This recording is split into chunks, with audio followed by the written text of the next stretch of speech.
busy week, starting off with the Golden Globes, ending with the Critics' Choice Awards. Good morning, Jason. Hey, good morning. Good to be here. A little bit of controversy last night, huh? A little bit. Are you talking about what, James Franco? Or, Yeah, well, James Franco didn't show up, right? He didn't show up, and I don't know if that was planned or whatever, but, James Franco's facing allegations now, 5 accusations of sexual misconduct. That was in a big LA Times article yesterday. And these rumors have been floating around for a while, but they really picked up steam after his Golden Globes win on Sunday, and people pointing out the apparent hypocrisy with him wearing a Time's Up pin, people not being happy about that. So he won last night for Best Comedy Actor for The Disaster Artist. I was in the room. This happened in the hour before they actually broadcasted live on TV.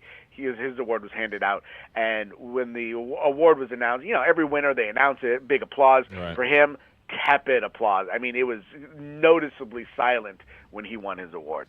And then Niecy Nash, St. Louisan, and Olivia Munn had some interesting comments from the podium, huh? They did a little bit about the toasting the good guys in Hollywood, but I mean, the tone was very, very different than the Golden Globes on Sunday, which was all focused on Me Too and Time's Up. Here you just got a little bit of that with Olivia Munn, who's actually accused, she's one of the women who's at the center of one of these accusations with Brett Ratner, and we thought maybe we'd get some jokes about that or pointed comments because Olivia Munn was the host. Not really so much, and in the speeches, a little bit here and there. Gal Gadot, who won a special award, mentioned Time's Up, as did Rachel Brosnahan, who won for Marvelous Mrs. Maisel. But really, the tone was a lot different. People were not wearing all black. I think women were a little happy to be showing off some color and doing something a little different. All right, what are we doing movies-wise this week? Movies, it's a big, crowded weekend with The Post finally opening nationwide, and most people getting a chance finally to see this movie, which I still think is going to do pretty well at the Oscars, but it hasn't done so well so far at a lot of these award shows. It's gotten nominations, but we'll see if it picks up steam between now and then. This is Steven Spielberg's drama about the Washington Post's fight to publish the Pentagon Papers with Meryl Streep and Tom Hanks. It's very, very good. It's getting good reviews on Rotten Tomatoes. And I would recommend, that's probably the pick of the week for sure. But you got a bunch of other movies, including Paddington 2, yes, which I know you're all very excited to see. And it has 100% fresh rating on Rotten Tomatoes, if you can believe it. People like Paddington. I don't understand it, but, people like the bear. If I missed the first one, will I be lost on the second one? You'll be lost. I think you shouldn't even bother.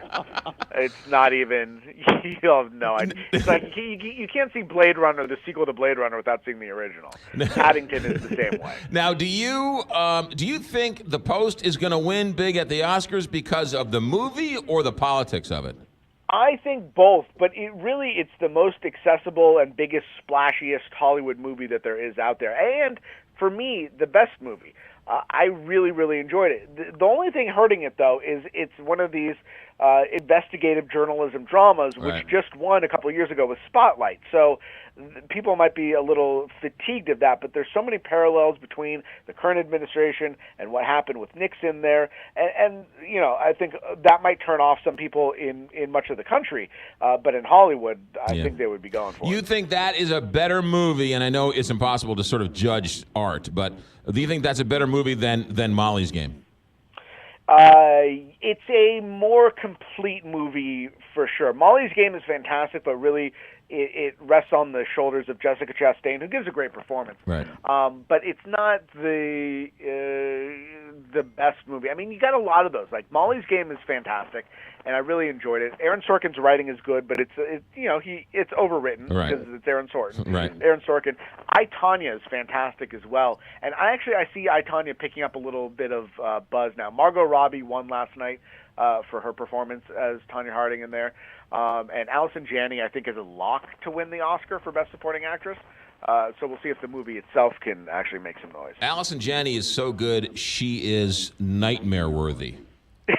She's fantastic, and for a long time people were thinking it was going to be Laurie Metcalf from Lady Bird, who's also very good. Yes. But she plays a mom in that, kind of an overbearing mom in that one. But Allison Janney just steals the show as Tanya Harding's mom in I, Tonya. And I mean, it's a barn burner of a performance. They give her a lot to work with, and especially a bird that sits on her shoulder for most of it, which I didn't know was real until I saw the real footage. And so there was a joke on that at the Golden Globes. She came out there with the bird on her shoulder, and most of the country has not seen the show. I think they were wondering, what the heck is going on with the bird on her shoulder? But when you see the movie, you'll get it. But Tanya Harding's mother walked around with a bird on her shoulder. She had a bird. And a fur coat. It's based on a lot of these interviews that they did, and during the interviews, she had a bird on her shoulder. So bizarre. Jason Nathanson, always a pleasure. Be safe. We'll talk to you soon. All right, Dick.